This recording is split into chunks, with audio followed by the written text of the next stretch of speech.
It had been difficult enough to see men who had been their friends, their military families, torn apart by strafing, bombing, bullets, and shells. It was almost unbearable now to leave these men vulnerable and defenseless, their patients, their friends, and co-workers, and to move to the relative temporary safety of Corregidor. A few of the nurses, like Denny Williams, were leaving their sick, hospitalized soldier husbands. Lieutenant Maud Denny Williams received the order that the nurses must leave in 30 minutes.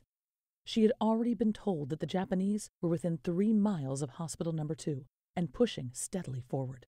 She grabbed her musette bag, placed all the quinine she had left inside it, picked up a canteen of water, and headed for the officers' ward. Although they had been ordered not to tell the patients that they were leaving, Denny could not keep the truth from her husband. "We're leaving," she said. "Bill, I don't want to go." Her husband was quick to point out that ordering the nurses to leave meant Bataan was going to be surrendered, and Denny surely had to get out. She gave him the quinine and canteen. "Take care of yourself for my sake," she said.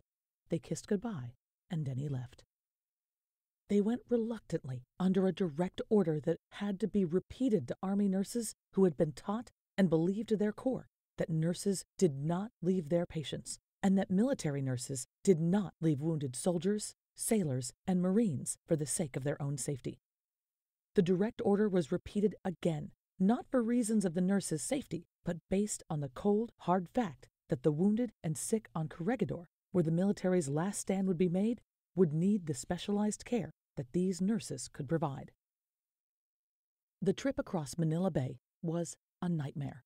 The bay was crowded with boats of all sizes, from rowboats to 25-foot-long fishing boats.